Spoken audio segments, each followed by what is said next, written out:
Hannah. And I'm Matt Hannah. And this is Horror Hour with the Hannahs. And we just saw one of the most anticipated horror movies of the year, Longlegs. It was definitely my most anticipated, even before all of the ads calling it the scariest movie of the year. Because I first heard about this like forever ago because Nicolas Cage was attached to it. And I am invested in that man's career. This was my second most anticipated. I think Trap is my most anticipated horror movie of the year. So funny of you. It looks so good. Nosferatu's getting your third then, because I knew that shit was top 3 for The trailer for it was pretty good, and we saw it for the first time this week in the theaters, so... Yeah, I'm invested in that. But yeah. I was pretty hyped for Longlegs as well. Great. The marketing was really good, if not a little silly, but like quite good, and it's showing at the box office because it made a bunch of money. Did you see that Longlegs has had the absolute best marketing of any horror movie in recent years. And it showed in money. Have you seen the money stats? Yeah, it's Neon's highest grossing weekend debut. So I saw its weekend was like somewhere in 22 mil. Oh, you have it. You have the quote right there. 13 million for Hereditary. It's eyeing 22.6 domestically, and it will mark the biggest opening for Neon. And the studio's third highest grossing film ever in only 3 days. That's crazy. And then to put it in perspective in like horror movie standards, A24's highest weekend debut was Hereditary with 13.5 million. So I'll say I don't know if this is the scariest movie of the year. However, I hope that this is a sign to like fire your marketing people or make a change in your marketing department, because like clearly like it's shocking that A24 isn't actually marketing their movies better and making more money. Like because they kind of just don't really market their movies very much. A24's marketing is dog shit compared to this. Yes. But I would say most things are dog shit compared to the marketing for Longlegs, to be fair. I will say you have to actually market. A24 doesn't really market their movies very well, or at all, is what I mean. Like it's just putting the money into it will like return. Well, and I'd also say that the marketing for this had to be extremely creative, because Oz Perkins did not want Nicolas Cage on the posters or the trailer. Yeah. So they had to get creative with what they did. Yeah, it worked really well. I guess my whole point is like I hope that a lesson is learned just from a marketing standpoint for future movies. Yeah. Speaking of the marketing, we did call the Longlegs billboard. Maybe we'll edit that in here. If we don't, you can find that on our Instagram and TikTok at Horror Hour with the Hannahs. Because that was very fun. We did that a couple days before the movie came out. Apparently, if you call now, it's a different message. Oh, we'll have to call again? Yeah. But I don't want to say what it is because it's like a spoiler for the movie. Gotcha. Well, so we'll try to keep spoiler free until a certain point, and then we'll tell you when we do spoilers. But so we'll talk about it a little bit without spoilers. I will say, before we even get to anything, go see this movie. It's worth seeing in theaters. I agree. It's a lot of fun. It's going to be a fun ride. I think it's really worth your money, to be honest. I 100% agree. So, back to the box summary for Longlegs. The film follows an FBI agent tasked with tracking down an occultist serial killer whom she realizes she has a personal connection to. Even that feels like a spoiler, but yeah.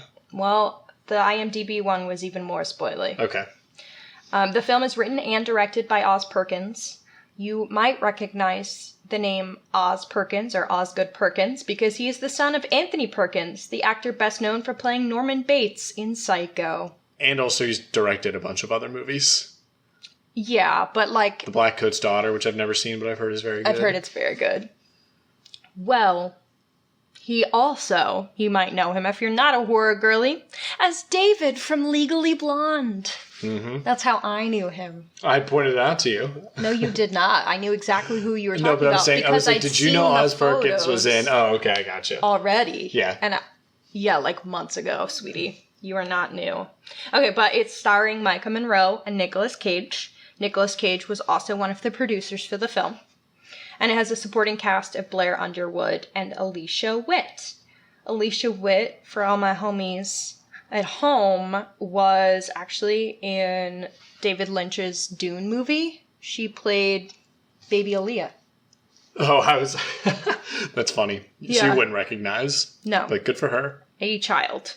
This movie also had a budget of under $10 million, and I think half of it at least went to Nicolas Cage's salary. Makes sense. Dude's got to get paid after he bought that T-Rex skeleton and had to give it back. I love him so, so much. Mark my words, in the next couple months we're doing a Nicolas Cage episode. Get ready. Well, so you can look that up if you want, but basically he bought a T-Rex skeleton that was stolen. He didn't know, so he had to give it back. Mm-hmm. And supposedly lost a bunch of money on it.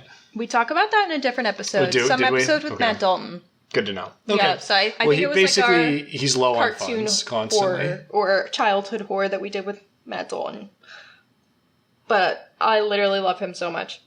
In this, and just like as an entity, as a human being. He's a great actor. Yes. Like, actually, I think there's a lot of talk about is he good, is he bad? And the answer is he's great.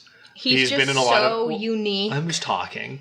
He has been in a lot of bad movies, but he is almost always good, if not great. He's always giving it his all. He's never like sleptwalked through a performance, and that's commendable. I listened to. This is not about his performance. This is just a Nicolas Cage fact, because again, I love him. I was listening to an episode of like a podcast interviewing. I'll get his name. And I'll get it in a second. But it was about unbearable weight of a massive talent.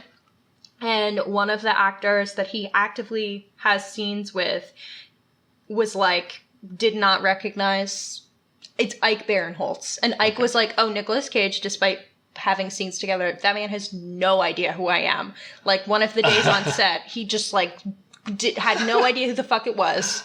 And so I thought that was really funny. But then listening to interviews that Nick Cage did for Longlegs, he was like very heavily praising Micah Monroe and how great it was to work with her. And I was like, Ike, man, ooh, maybe you're just not good enough. I love Ike, though. I will also praise her big time. And I finished the movie and I was like, I think she probably gave the best performance in the whole thing. Oh, well, I love her. She's so good. There was something about it, though, that really like stood out to me. I thought very, very good performance. She's one of the few non-podcast accounts that I follow as Horror Hour with the Hannahs. Wow. I follow her, and I follow a couple people who are part of like the Flanagan-verse. Well, she's like modern-day Scream Queen, so... Really is. I love her. She's so good in everything she's in. Can't wait for They Follow. I didn't even realize they're making a sequel. It's called They Follow. Where have you been? I don't really. I think it's kind of silly. I kind of wish they weren't making a sequel. So. She said basically like I would not sign on to a movie unless I like very much believed in the script, and I believe in this. All right. So I kind of want to trust her because I don't think she, out of everything I've seen her in, she has not put out anything bad. Yeah, I like It Follows a lot. I just like It's it has aged to be okay. A good concept. You know what I mean by that? Like it's still good, but I feel like other movies have tried to do similar things and haven't done as well. So like I don't want to go back to that type of monster. I'm specifically thinking Smile, which I think feels very similar. And I'm like, you know what? Like considerably worse. Yeah, and I feel like there were probably more copycats than that. So now it's like, well, we don't need to go back. Mm-hmm. Because it won't be fresh. That. But if she thinks it's going to be fresh, then let's go with it. But yeah. I'll try to stay on topic. Tell us some more. Yeah, let's talk about the rest of my background is stuff that I want to wait till after we've spoiled things before I talk about. So let's talk about what we liked or didn't like that is spoiler free. Because there certainly are things. Yeah, the movie looks very good. That's the easiest one to say. It has a very distinct style, and I like the style. Very stylized. Well, I wouldn't say very stylized, but... There are scenes that are really textured, like older footage. Yeah. That, like, it like, kind of dates what you're watching. Like, it works really well for me. There's, like, aspect ratio changes that work really well. Also, a lot of those aspect ratio changes are a point of view of a certain character, but I can't say who until we talk about it. Yeah, I agree. And I think that also works incredibly well for me. Mm-hmm. Yeah, when I realized that later, I felt very gross. We can talk about it when we get to spoilers. It felt really gross. Like, I felt very, like the movie affected me again outside of the movie.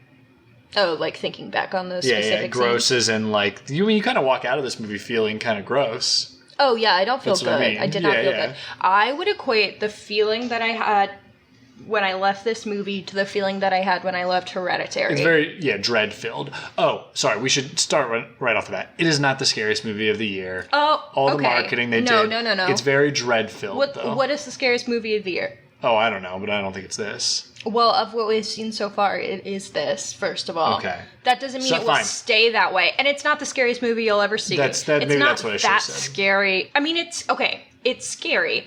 But I'd say it's more like it elicits other feelings besides fear. Agreed. Like it elicits a lot of like discomfort and dread.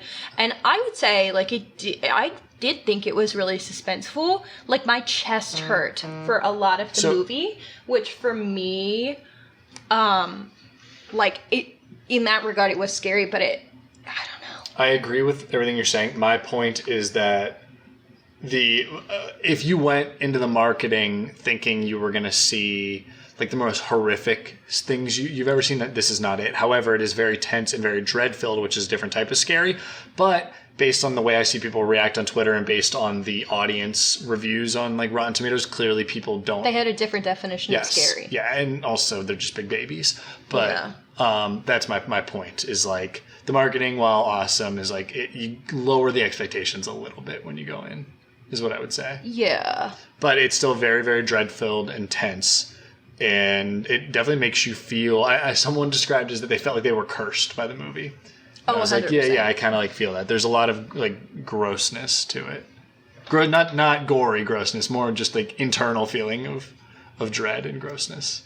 No, like I said, I felt like there was a lot of this movie where my chest just like hurt, like it felt really tight, which is how I feel during things that are suspenseful. Like the first time I saw The Witch, that's how I felt through like the whole movie, and then I was like, damn it, nothing happened. No, shut up, everything happens. I mean, much stuff happens in The Witch. I love The Witch, but like it really, I think between the suspense and the general atmosphere, the music, the performances and that, like contribute to that feeling, and I would say this had me feeling the same way throughout. Like I was ready for shit to go down.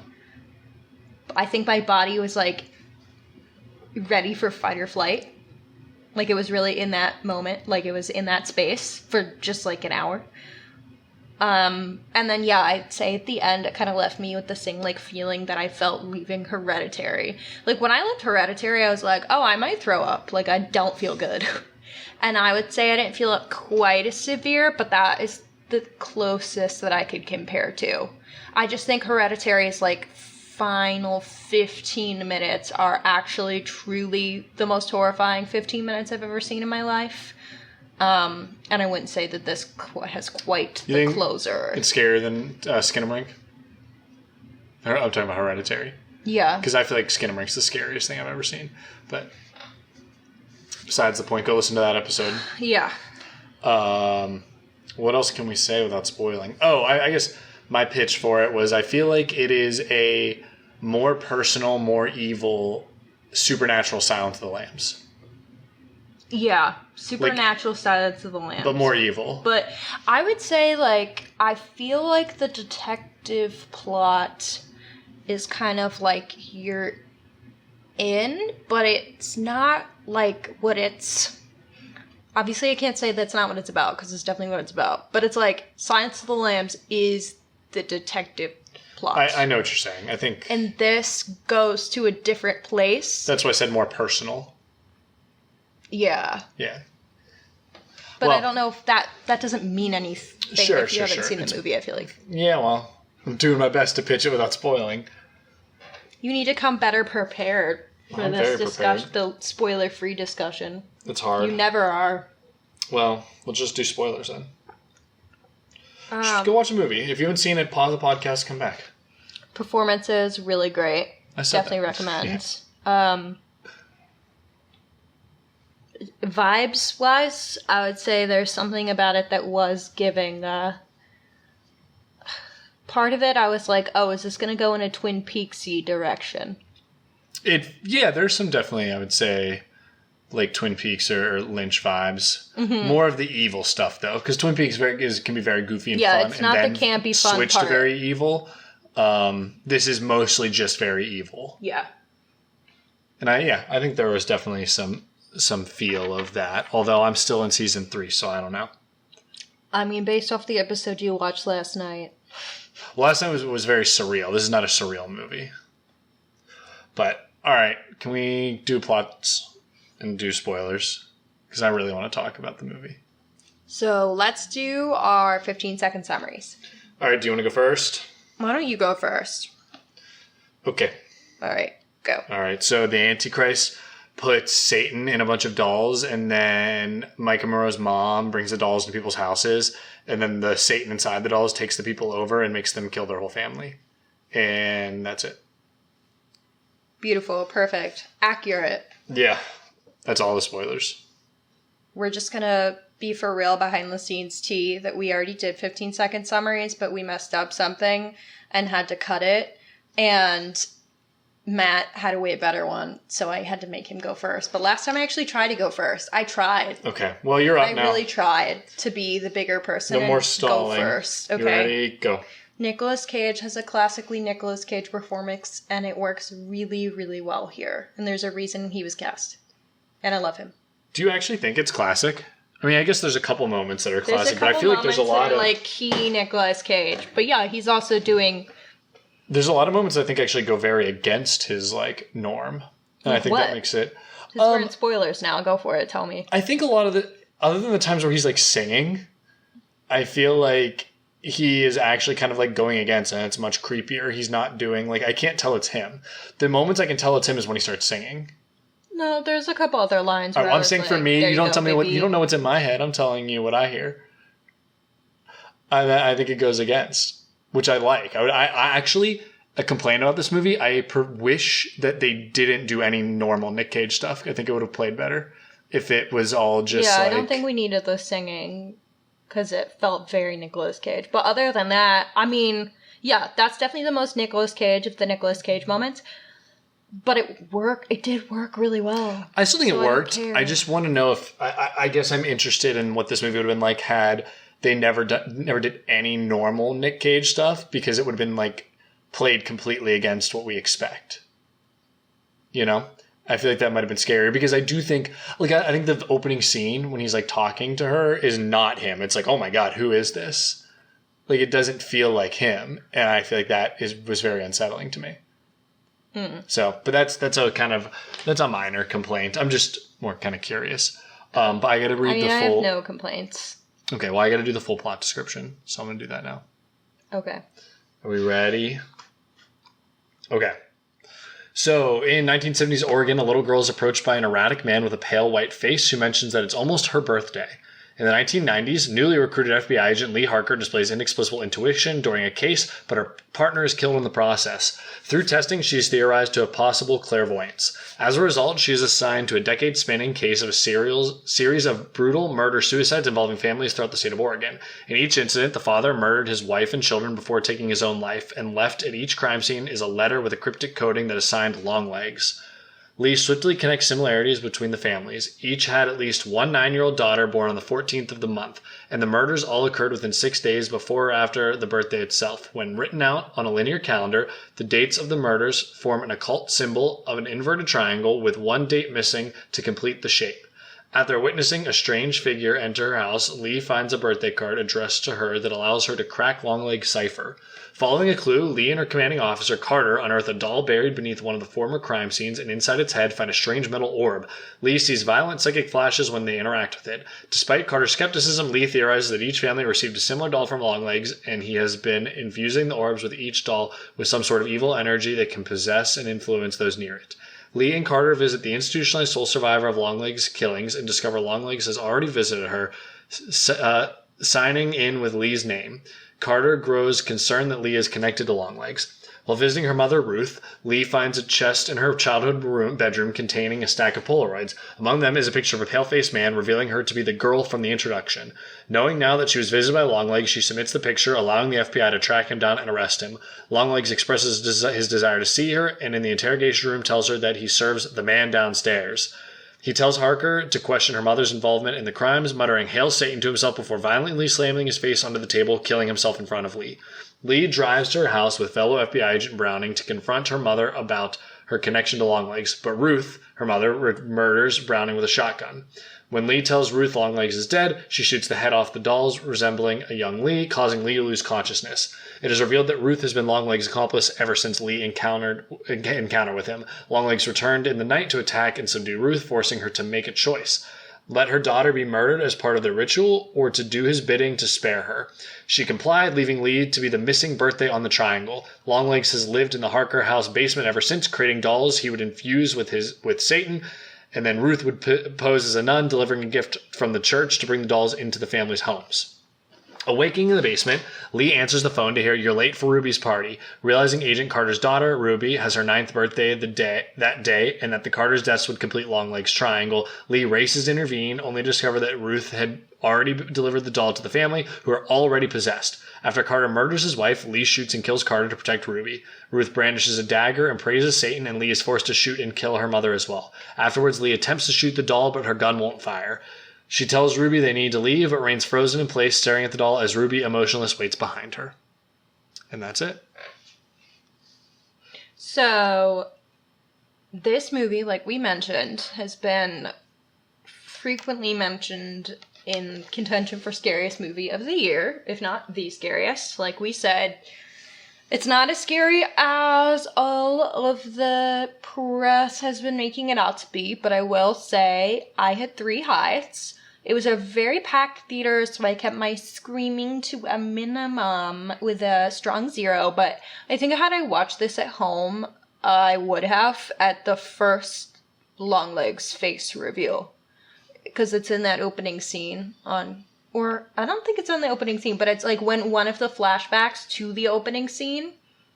And they actually finally show his face. Yeah, when they finally show his face. But the way it's done is a little jumpy.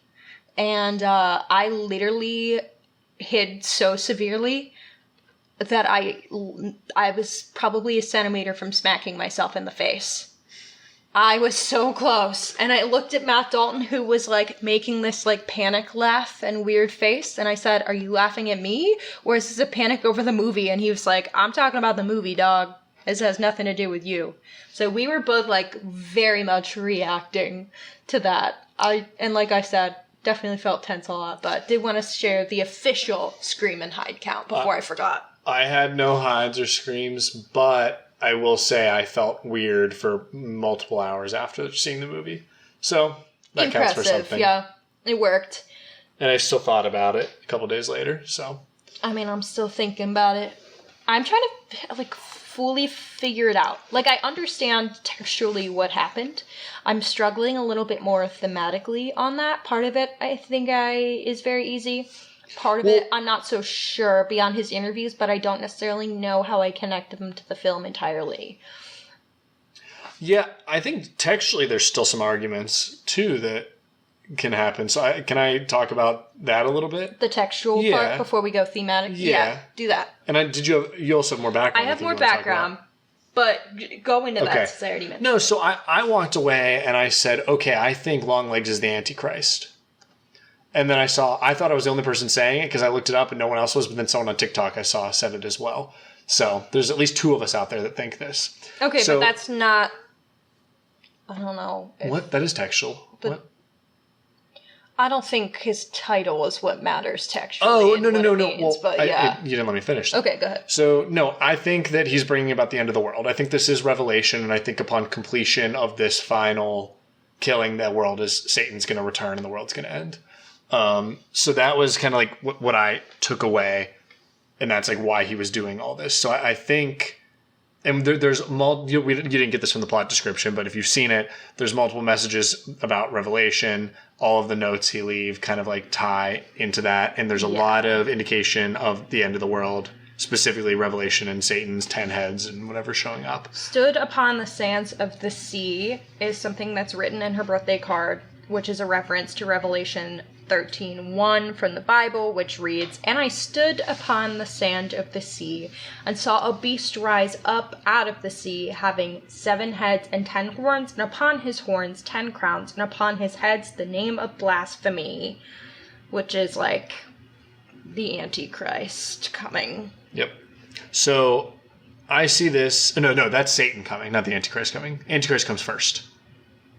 I thought that was the Antichrist. Oh, no, I'm... No, it's the Antichrist. Oh, it I is? just looked it up somewhere else, too. Huh.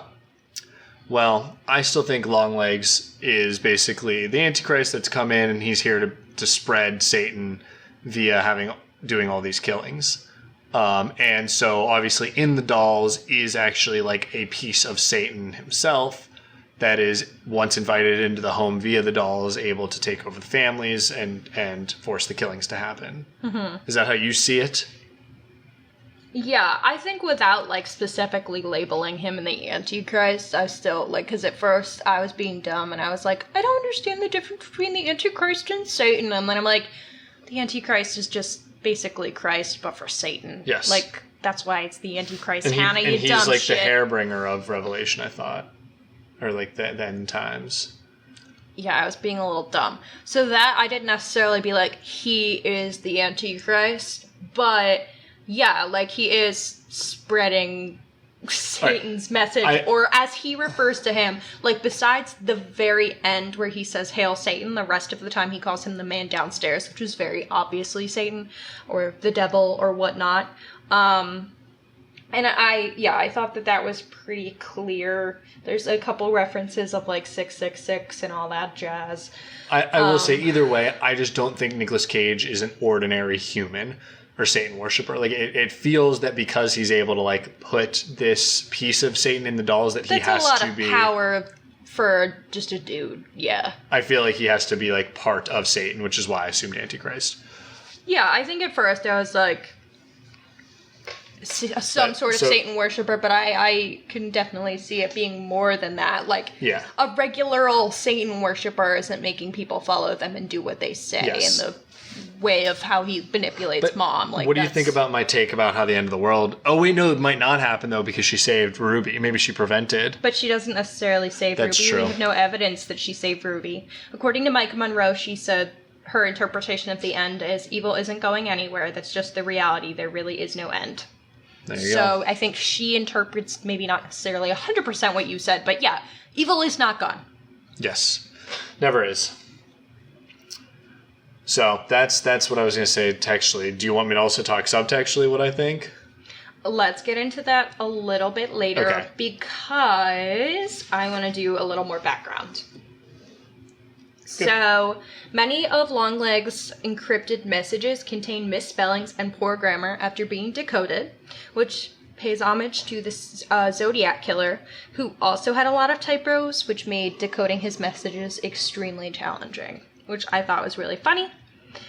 When Lee enters her mother's house near the end of the film, all 3 hands on the clock over the archway have been set to 6. So, nice little 666 theming. Longlegs giving himself up at the bus station, according to Oz Perkins. Is it a 7 reference? Yes. Is just John Doe giving himself up to Brad Pitt and Morgan Freeman in 7. Speaking of Brad Pitt, his picks for Longlegs, he said, I will have Nicolas Cage or I will have Brad Pitt. Oh, I kind of wish I didn't know that because I love Nicolas Cage.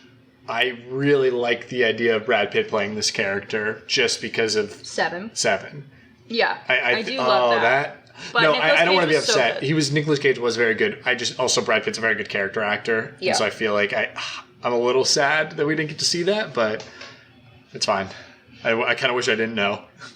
Also, the dolls are supposed to be a reference to, like, voodoo dolls or, like, making an effigy of a politician, like, to burn. Yeah. Which I thought was funny. They very much are voodoo dolls, like, in essence. Sort of, yeah. They're a little bit different, though, because it's like you don't do stuff to the doll. Well, I guess when the doll gets shot, she has a reaction. But typically it's like doing stuff to the doll shouldn't actually have an effect on the people. It's more the doll is a way to sneak Satan into the home.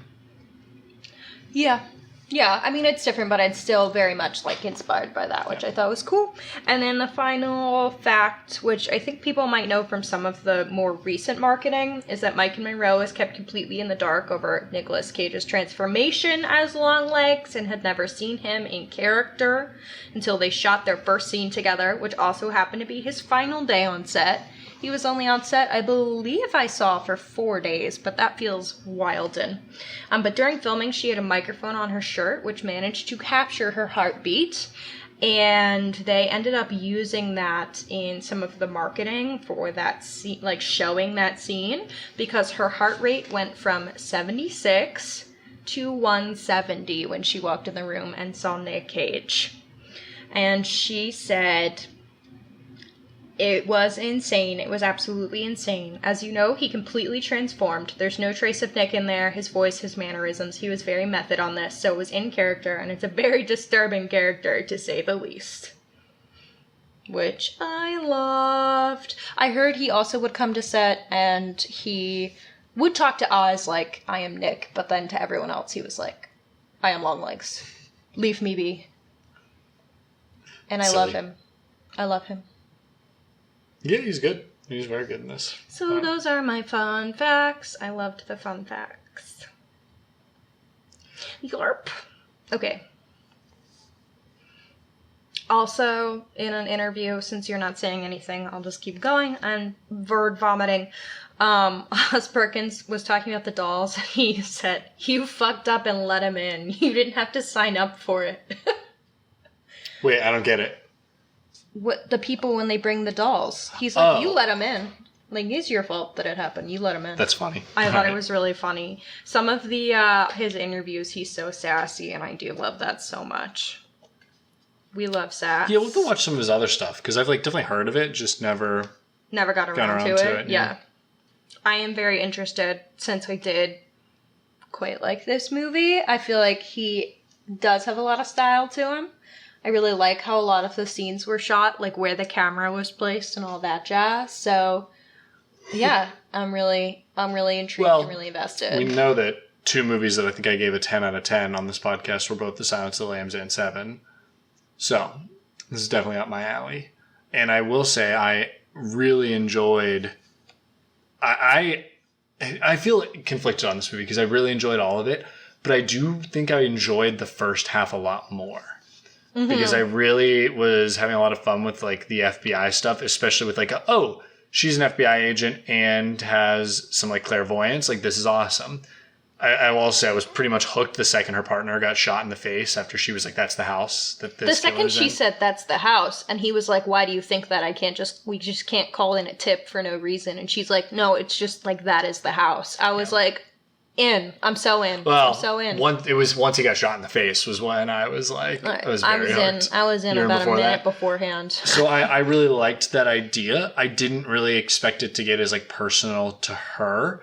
And I think that doesn't work for me as well. However, it really works in making the movie feel very cursed and evil, which I also like. Mm-hmm. So that's why I think I feel a lot of like conflicting feelings about this movie. Because when I came out, I was like, I do like this. But it just like I don't know if it really went the direction I thought would be my favorite way for it to go, that I would enjoy the most. I felt like part of the end was a little rushed, which also I did felt like it could be 10 to 20 minutes longer. Yeah. Yeah. I feel like the mom reveal, it like ran from there. And I was like, okay, slow your roll just ever so slightly, homies. Yeah, I completely agree. And that's where I kind of found it to be a little less creative and not nearly as like unique once it got to the point of like, oh, mom was involved the whole time. I think when you have like that kind of supernatural element, like it can be really hard to nail that. And that's honestly like Matt has mentioned on every episode in the last 3 months that he's been watching Twin Peaks, and part of me has been so nervous the whole time that there'd be some reveal that would make you be like, all this for that.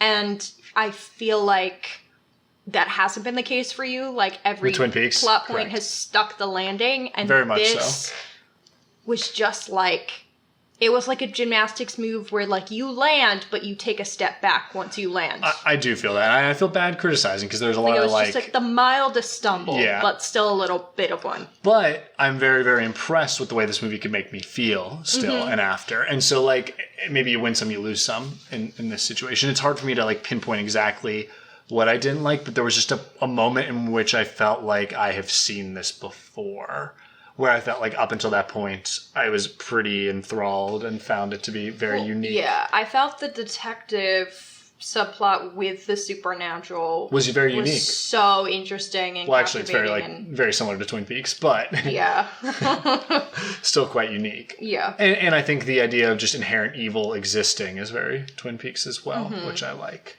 And I was so invested in the idea of like this person is killing people without being in the room, and that's why I kept being like, Twin Peaks is old. 5-second spoiler for Twin Peaks starting now, but I very much was like, oh, it's like Bob. Okay, that doesn't spoil too much. But yeah, for everyone who's seen Twin Peaks, they'll know. Yeah. Yes. I agree. I remember you saying that during, you're like, do you think this is like a Bob situation? I was like, I don't know. I've been thinking it for at least 30 minutes before I whispered it to you, too. And I just was like, thought you'd maybe make fun of me. But then you were like, no. But then I said it, and then you smiled and nodded. Yeah. And I was like, okay. I might be on the right track. You haven't even watched the show. I pick up on enough by you watching me talking the show. about it. Yeah, and I think, like I said, there's still a lot that I do really like about it. I think I almost wish she wasn't as related to the case. I feel like that's where things kind of stumble for me. No, but I thought the personal connection was interesting. Well, it's also important because that's why she has the clairvoyance, is because Satan has been guiding her. It is really interesting. I don't know what's holding me back in this one. It's hard to like pinpoint. And I also think thematically it is important that she has the connection, like the parenthood aspect of Agreed. the theming. You know what? Maybe this would have worked more for me, and now I'm asking for something different. So like everyone can ignore me. I'm being a little baby. If it got a little more like surreal at the end, because I kind of thought it was going to. It felt like it was going to go down the route where things were going to get just like funky. And I was like looking forward to that. So when it felt more straightforward, I think I was left having a little bit to desire, especially like we've accepted that Satan is real in this movie. And like, and that's something I really like. I know Matt Dalton has complained in the past about how American audiences or American characters in movies will not accept a curse as an answer or Satan as an answer, which usually leads to just like bumbling around in the film for a while. Where in this, immediately they're like, no, we think a killer is doing this via some kind of possession, basically. And I love that for this. So I think maybe that's why I felt near the end that things were going to get very surreal and kind of out there. And maybe that's what I wish would have happened. But there's still a lot of fun. I think that would have even stuck with me more. I think because it wrapped it up in too tight of a bow. Yeah. Before the birthday party. Yes. It felt too wrapped up tight in a bow. I think then they kind of let us have a little ambiguity, which was nice for the ending, but it was still too I think that would have especially worked after her doll got shot and she went unconscious because of it. Like, I thought there was going to be bigger implications to the doll being shot and her being physically affected by it. Like, I thought, Well, I feel like that was like how did you interpret that? Like, I don't know. I mean, like, I think that she lost her connection, maybe? Yeah. To Satan? Yeah. Okay. And, like, because she isn't inherently evil, she was able to, like, fight through that. Okay. Or something. I guess I would have thought, so Satan for years had been blocking things and showing her things. So I didn't know if maybe when it got shot that she was going to receive all that information that was blocked. At once. No. I think that connection's gone now. Like, there won't be any more clairvoyance or whatever. Gotcha. Is how I would see it. And I think that's why, like, at the other girl, I forget her name, but, like, once her ball thing is removed from the doll, like, her connection to Satan's gone, and that's why she passes. Yeah. Well, it's also, I think, because Satan Longlegs tells her to jump off the roof. Yeah, I mean, it was already set up to be that way, but, like, her direct connection to Satan is gone, and she's free now, but, like, death is being connected to Satan, so...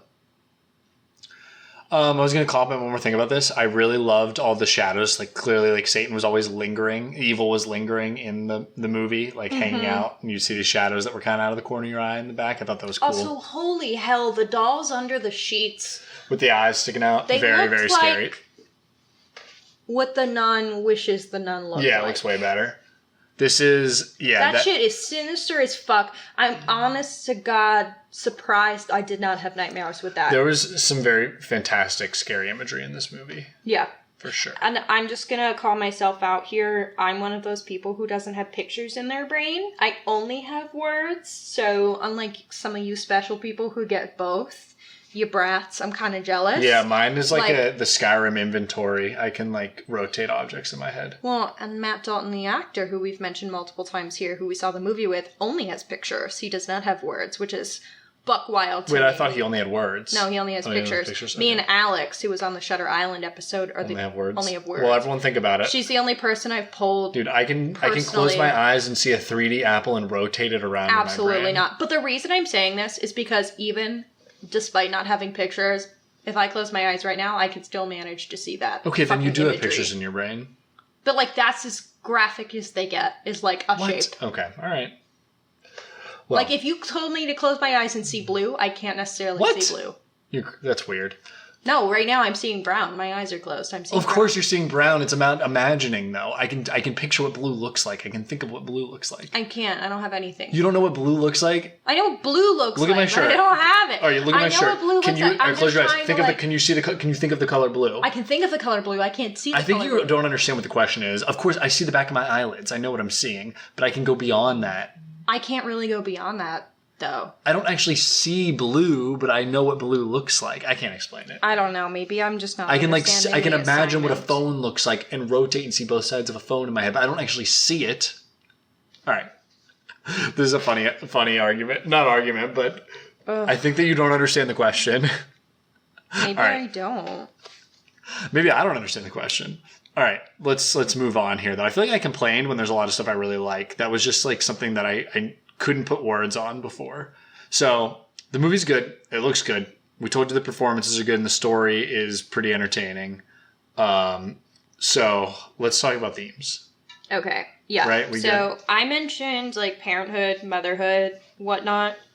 I think it's definitely about like what you do as a parent to protect your kid. And in this case, she literally goes to the degree of making a deal with the devil, or in this case, the Antichrist, to protect her child. According to Oz Perkins, the twist was born from the relationship he had with his parents. Direct quote from an interview. I try not to tell my children any protective lies, having grown up in a family where certain truths were curated, not maliciously or with any kind of cruelty or dismissiveness, but rather as a move to sustain the family and keep things together. So the idea that a mom, in this case, can create a story, a lie, a narrative, a version, and dress their children in like a hazmat suit is definitely where the movie came from. That's the kernel of truth that started the process. And I also did read that, like, it is very personal for Nicolas Cage and Alicia Witt.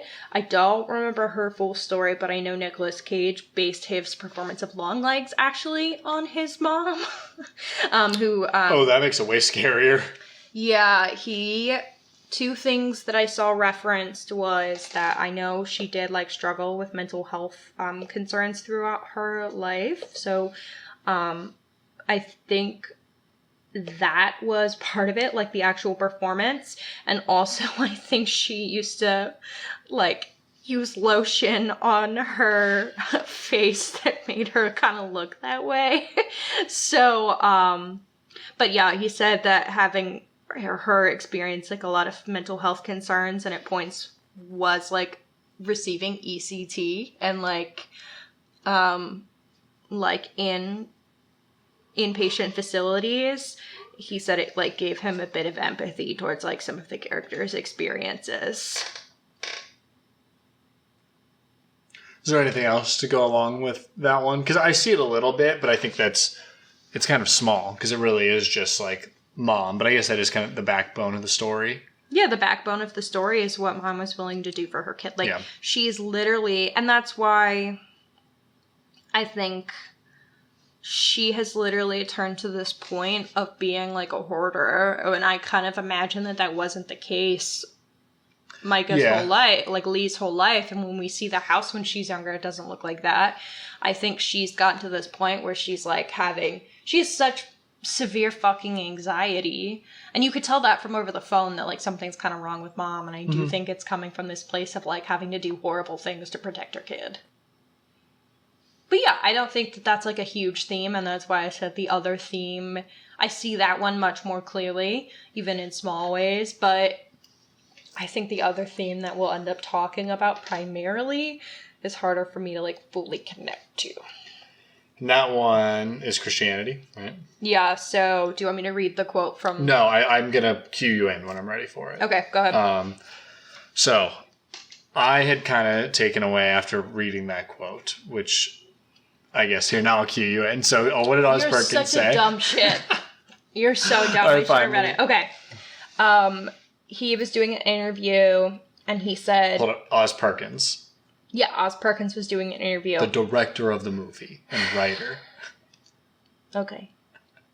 Go ahead. The fact that Republicans could think Democrats worship the devil and eat babies is so fabulous in terms of how fucking stupid that is. It's much worse what happens in the name of Christianity, in the name of God, than what happens in the name of the devil. I don't know that there have been many crusades that have happened because of the devil. I don't think many native people were uprooted from their homes and slaughtered because of the devil. I don't think anyone's saying Hail Satan when we're colonizing a land. They're saying Praise Jesus. There you go. So, I had also kind of was surprised that we went the satanic panic route with this movie because it is interesting the way that people are afraid of Satan, considering like it doesn't really take up that much of the Bible, doesn't really do anything that bad in the Bible. It's more like even the imagery for Satan comes from like other pop culture, right? And like other references. I feel like a big part is probably the Dante's Inferno is like a big part. At least he's like three heads chewing Brutus and who betrayed Jesus? I can't think of his name. Judas. Yeah, Judas, Brutus, and one of the other guys was Brutus. But I feel like I was surprised. I was like, oh, why is this the theme we're going for? And I think it's more that Satan is just a representation of evil in this world. I think it's a bit of a cheaper way to do it, but it is easy because everyone's like familiar with Christianity, like biggest religion in the world, right? Or one of big three. Yeah. So when I saw that, I was like, okay, well, clearly that's not what he's trying to say. So the only like thing that really made sense to me is it's very deliberate choice to have Micah Monroe's mom, so that's Lee's mom, dress as a nun to bring the evil into the home. And I feel like that really fits in with what he's saying here, which is basically like for years and still now, people use Christianity to do evil things and to bring evil into their home as an excuse and to have evil beliefs in the name of whatever the Bible says in Christianity. And I feel like this is a direct condemnation and criticism of modern day Christianity, modern day and olden day. Like it has been the result of, it has resulted in millions and millions of deaths. And I think it has just really created more evil than good in many ways, at least tangibly, right? Like, I think there's probably a lot of internal good Christianity to create, but, like, an actual tangible effect, Christianity's done a lot of harm. Well, I mean, let's just think about abortion bans in this country. Sure. That is directly rooted in Christian beliefs, because not other religions aren't necessarily against abortion. That's like more a very modern day. Small, modern. My head is in, like, conquistadors. I know. I was going very, like, modern. I said small, but or trying to like ban gay marriage. Well, that one's fun because I have my little personal experience with that. I in high school was more involved in a local church because I was raised Catholic, and I did some volunteering there for my NHS hours, and it somehow came up, I'm not going to get into the whole backstory, with a deacon at the church that I was like, separation of church and state, baby, legalized gay marriage. And he kind of came at me for that, told me I was going to hell because I didn't believe in the teachings of the Bible. and I didn't believe in one true God if I was going against God's belief in what's in the Bible. Like, he was literally using his reading of the Bible to, like, impose that on other people and then therefore tell me I'm going to hell. I'm going to get real, like, I'm not joking right now. Like, that dude is evil. He is in a complete manifestation of evil in my mind. Bad person. I hope he listens. I hope he knows he's a bad person. Like, fuck you. Sorry. That shit is insane. And it's like, you are directly driving people away from the good of, like, Christianity. Not that, like, Hannah and I aren't religious, but, like, I get it. I understand. I can understand the good. Yeah. But, like, someone like that is just a bad person in my mind. Yep. And, like, that's kind of the point here is, like, people will use their beliefs, specifically in this one, Christianity, to do bad things and to harm people. And some of them are fucking members of the church and are high members. You said it was deacon? Yep. I guess it's not that high. But higher than the average person. Higher than the average person. And that's disgusting. And there is evil, and that is an example of it. And I think Oz Perkins very much believes, similar to David Lynch, that there is good and evil binary out there.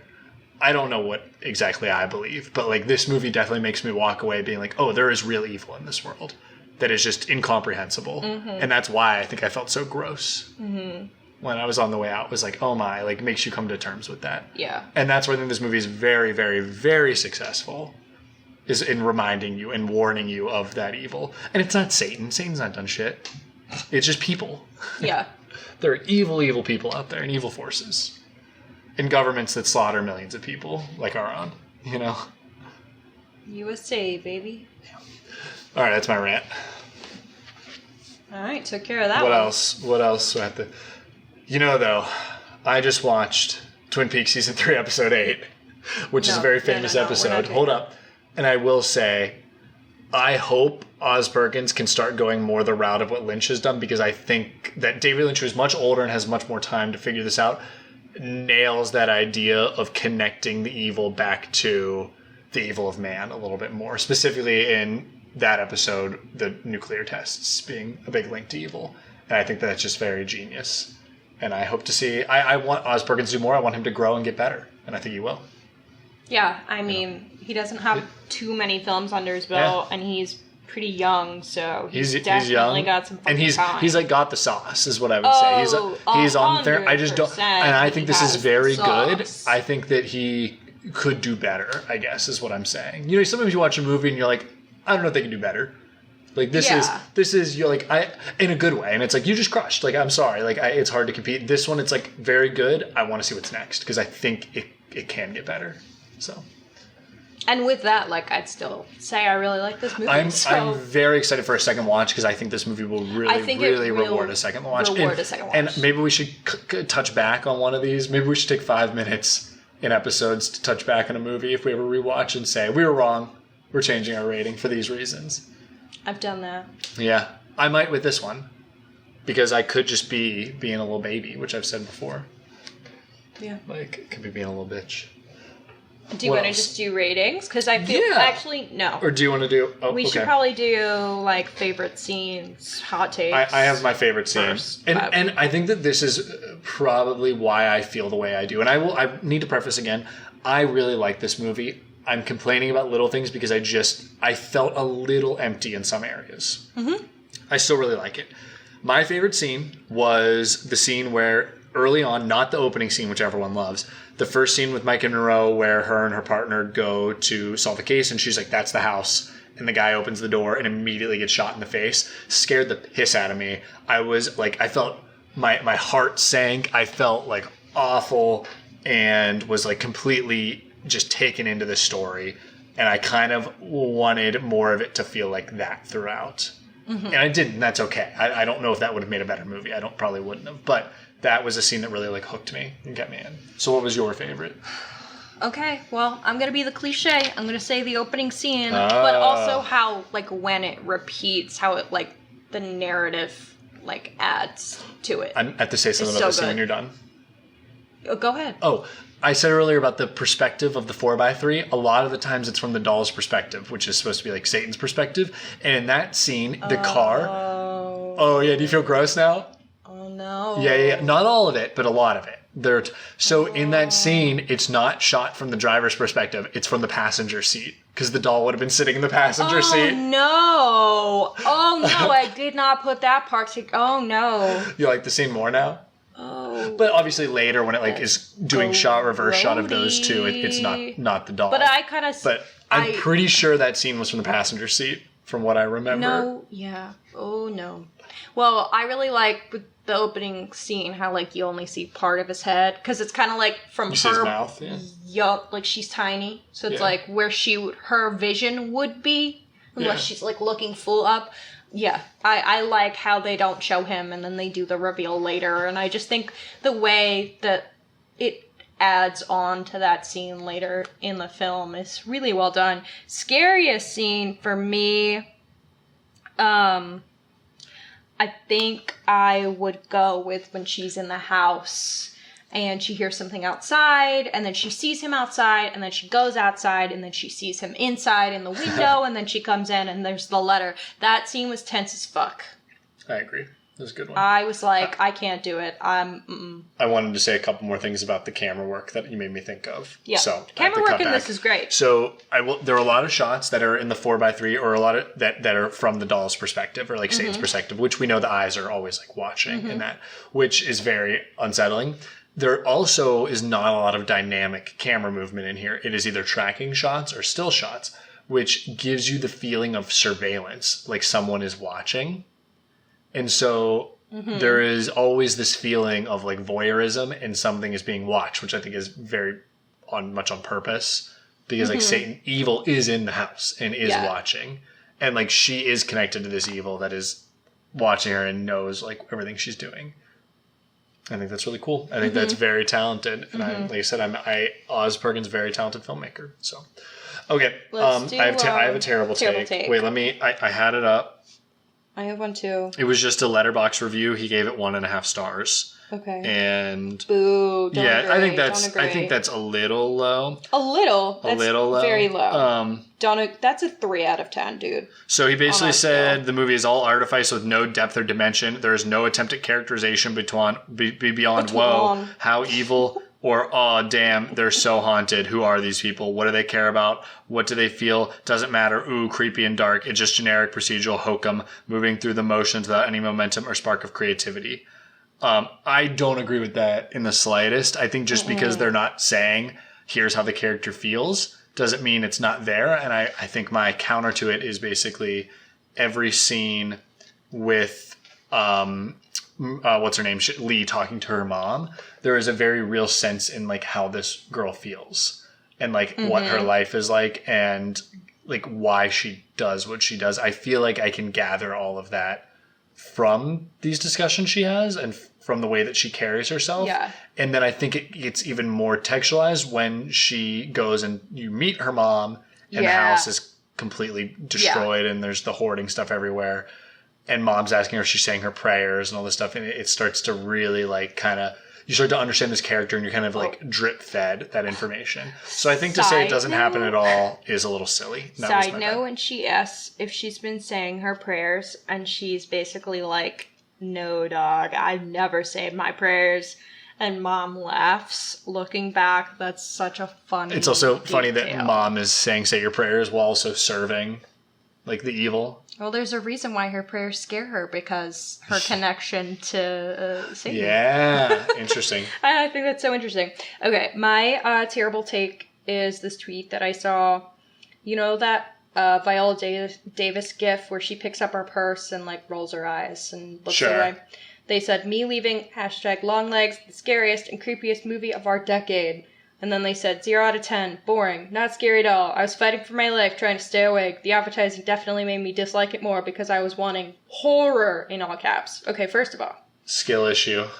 Like we mentioned earlier, there are so many shades of horror and things that bother each individual person. And I hate this whole narrative that something isn't truly scary if it doesn't make you feel super jumpy or scream out loud. And yes, we do buy into that a lot by doing our hide and scream count, but that doesn't mean something is not scary. Hey, that's why I gave my how uncomfortable I felt after count. well, not Right. count, but yeah, like we do talk about that for a reason, because there are different types of feelings that horror elicits. Sometimes it's disgust. Sometimes it's like dread.